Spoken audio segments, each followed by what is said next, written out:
Background को थोड़ा सा अच्छे से समझ लेते हैं। देखिए बैकग्राउंड को समझने से सबसे पहले आप ये समझिए, देखिए जो इतिहास है हम लोग हिस्ट्री को 3 भागों में बांटते हैं पढ़ने के अपनी सहूलियत के हिसाब से। एशियन हिस्ट्री, ठीक, मेडिवल हिस्ट्री और मॉडर्न हिस्ट्री। एशियन में हम लोग पढ़ते हैं किसके बारे में, सिंधु घाटी सभ्यता के बारे में, इंडस वैली सिविलाइजेशन के बारे में, गुप्तास के बारे में, चंद्रगुप्त मौर्य के बारे में, जैन धर्म बौद्ध धर्म के बारे में।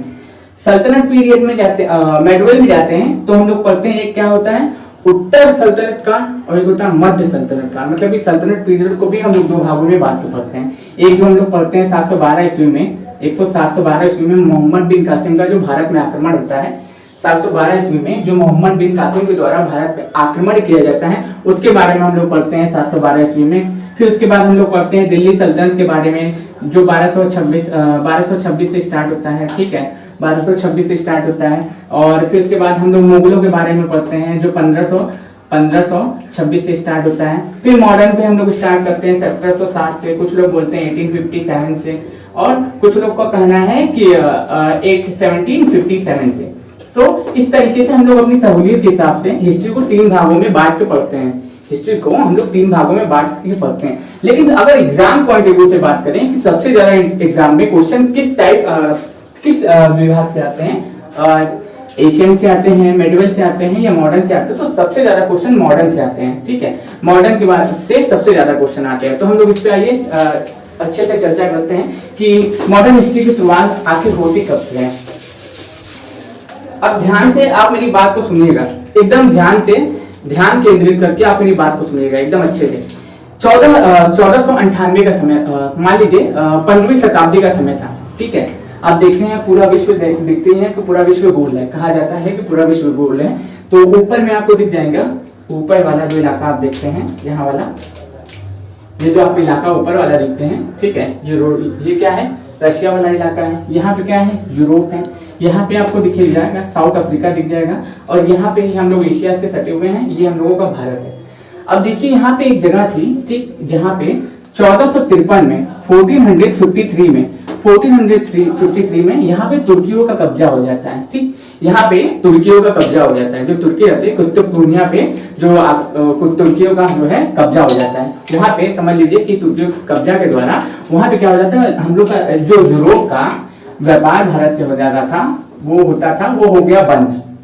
अब यूरोप से भारत से हो गया व्यापार बंद, तो यूरोप का भारत से व्यापार बंद होने के कारण उनके बीच की जो क्या नाम है अर्थव्यवस्था थी, उनका जो इनकम का सोर्स था वो कम होने लगा।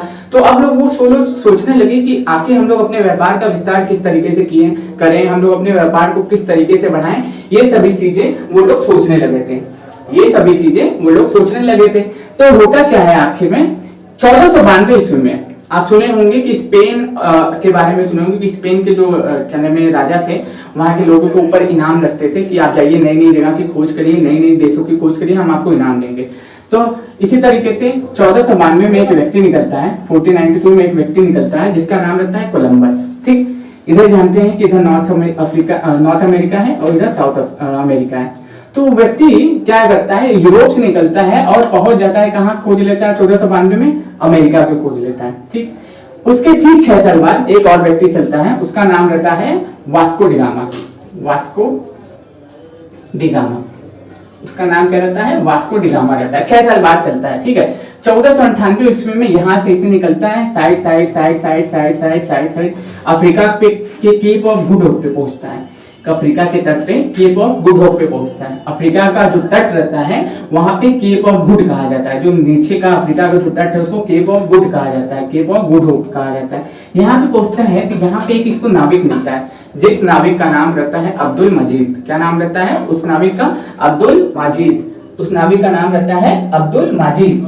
उस नाविक का जो नाम रहता है अब्दुल मजीद। तो हमारे इस नए सेटअप में आपको सब चीज सही दिख रहा होगा, आपके हमारे इस नए स्टूडियो में आपका स्वागत है। तो चलिए हम लोग इसको फोकस करते हैं। देखिए जो साइड से वो कहाँ पहुंच जाता है, अफ्रीका के तट पे पहुंच जाता है। अफ्रीका का जो नीचे वाला भाग है, उसको केप ऑफ गुड होप कहते हैं। क्या कहते हैं, केप ऑफ गुड होप। यहाँ पे एक इसको नाविक मिलता है, उसका नाम रहता है अब्दुल मजीद। अब्दुल मजीद द्वारा क्या किया जाता है, इसको रास्ता बताया जाता है और ये भारत तक इसको पहुंचा देता है। ये जो भारत आप देख रहे हैं, ठीक, ये जो भारत आप देख रहे हैं यहाँ पे पहुंचता है, कहाँ पे, कालीकट। अब हम लोग कहानी यहाँ से स्टार्ट करते हैं।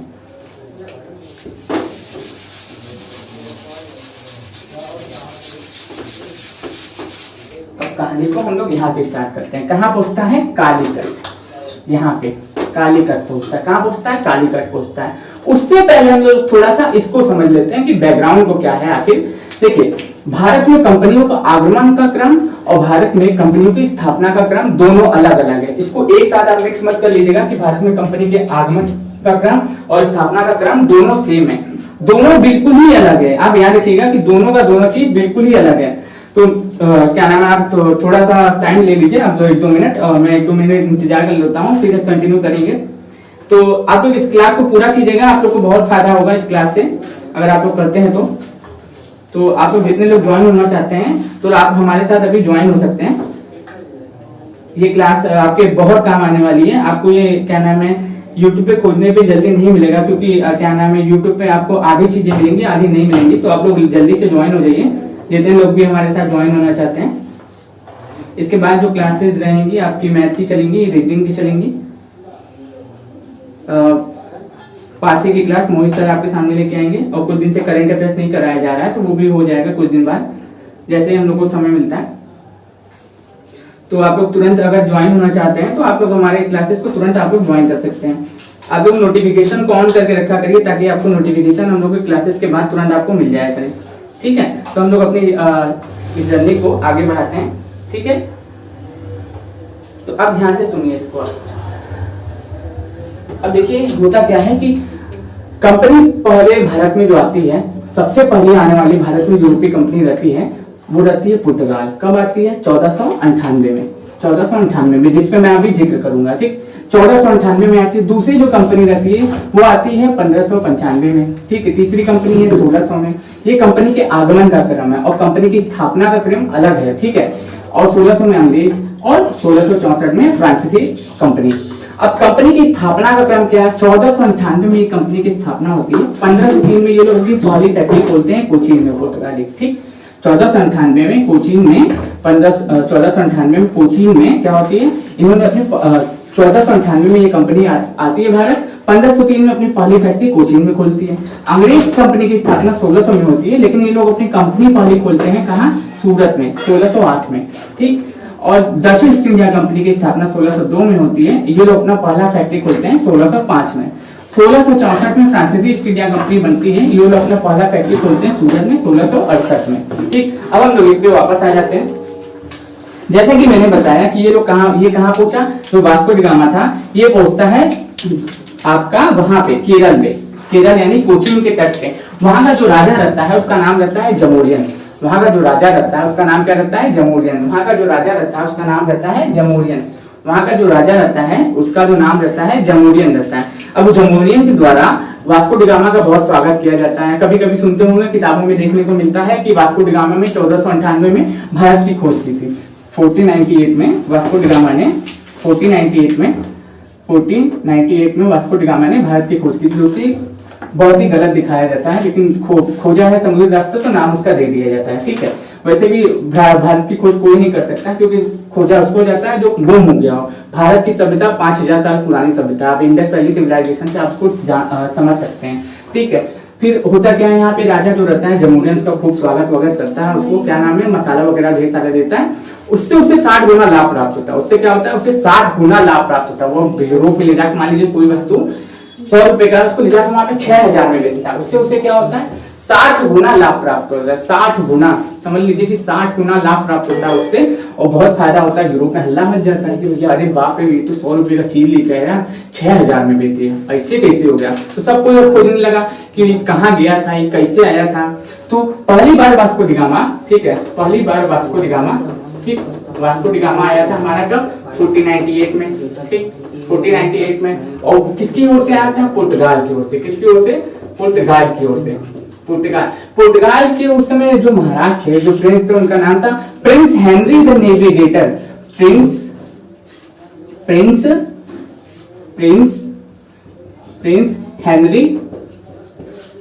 हेनरी नाम रखिएगा। प्रिंस हेनरी द नेविगेटर के नेतृत्व में ये बेड़ा भेजा गया था, ठीक है। फिर 1500 में एक व्यक्ति आया है, 1500 में एक व्यक्ति आता है। मैं तब तक देख लेता हूँ, अब आप लोग अगर कुछ लोग ज्वाइन है तो, अगर ज्वाइन है तो ठीक है, नहीं ज्वाइन है तो कोई भी फर्क नहीं पड़ता है। हम लोग अपने रिवीजन के लिए बढ़ा रहे हैं। अगर आप लोग ज्वाइन करना चाहते हो तो आप कर सकते हैं, आपका स्वागत है। ठीक है, तो चलिए हम लोग आगे बढ़ते हैं।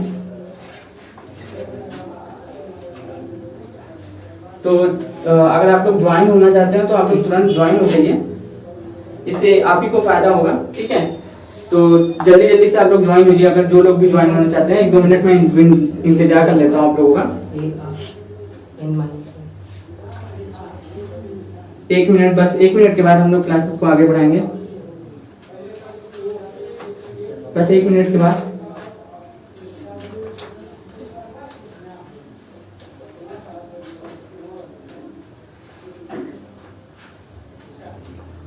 ठीक है, तो हम आगे बढ़ते हैं। ठीक है, 1500 में अल्बरेज के नेतृत्व में एक बेड़ा भेजा गया। फिर 1502 में वास्को डिगामा फिर से भारत आता है। वास्को डिगामा फिर से भारत आता है। ठीक है, और ये सभी चीजें जो हो रही है, अब पूछा जाएगा कि जो बेड़ा था पुर्तगालियों का वो किसके नेतृत्व में भेजा गया था? प्रिंस हेनरी द नेविगेटर के नेतृत्व में। भारत में आने वाला प्रथम पुर्तगाली व्यक्ति कौन था? तो क्या बोलेंगे? वास्को डिगामा था। वास्को डिगामा भारत कितनी बार आया था? तो 3 बार आया था। यहीं पे इसकी मृत्यु भी हो गई थी। ठीक है, याद रख लीजिएगा। ठीक है, अब हम लोग देखते हैं कि इन्होंने क्या किया, वहां से वायसराय को भेजना नियुक्त कर दिया गया। यहाँ पे जाइए, यहाँ पे शासन चलाने के लिए एक वायसराय को भेजना शुरू कर दिया। तो पहला जो उनका वायसराय था उसका नाम था फ्रांसिस्को डी अल्मीड़ा। क्या नाम था? Francisco de Almeida. उस व्यक्ति का नाम था पुर्तगालियों का। ठीक है, पुर्तगालियों का पुर्तगाल का पहला कोई वायसराय था तो उसका नाम था फ्रांसिस्को डी अल्मीड़ा। अब ये व्यक्ति कौन है? ये पुर्तगालियों का पहला वायसराय है। पुर्तगालियों का प्रथम वायसराय है। इसने मालूम है एक नीति चलाई थी। इसका कार्यकाल रहता है 1505 से 1509 तक। 1505 से 1509 तक इसका कार्यकाल रहता है। ये क्या करता है? ब्लू वाटर पॉलिसी चलाता है। ये जो व्यक्ति रहता है ये क्या चलाता है? ब्लू वाटर पॉलिसी चलाता है। ये क्या चलाता है? ब्लू वाटर पॉलिसी चलाता है। Blue water policy.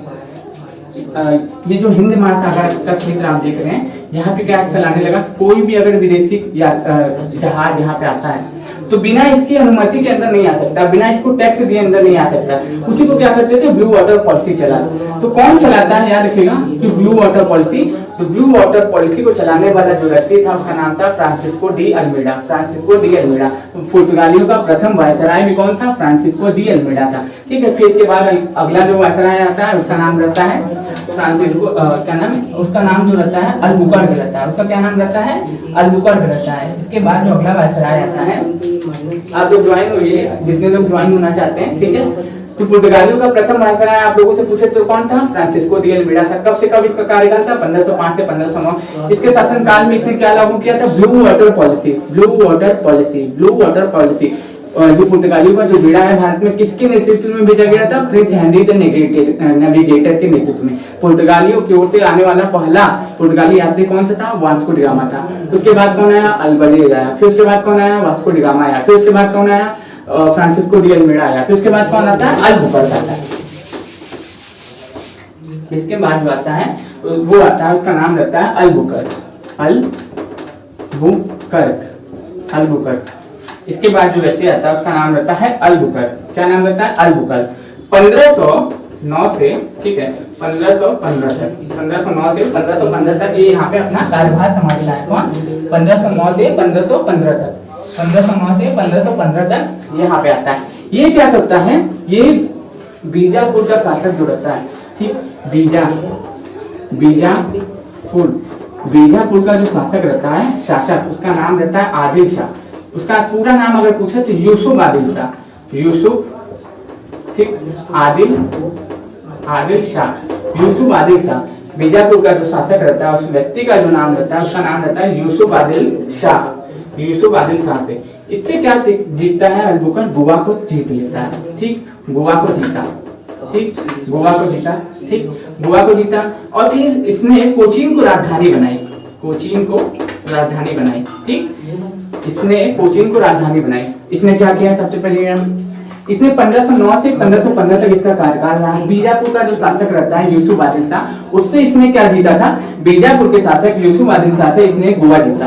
और कोचीन को राजधानी बनाता है। क्या बनाता है, कोचीन को अपनी राजधानी बनाता है। ये क्या करता है, कोचीन को अपनी राजधानी बनाता है। ये जो अल्बुकर्क आप देख रहे हैं, ठीक है, ये जो अल्बुकर्क आप देख रहे हैं पुर्तगालियों का वास्तविक संस्थापक था, रियल फाउंडर था, वास्तविक संस्थापक था। ठीक है, आपसे पूछे कि पुर्तगालियों का वास्तविक संस्थापक कौन था, तो आप क्या बोलोगे, पुर्तगाली का जो वास्तविक संस्थापक जो था वो कौन था, अल्बुकर्क था, फ्रांसिस्को डी अल्बुकर्क था। फिर इसके बाद एक व्यक्ति आता है, ठीक है, इसके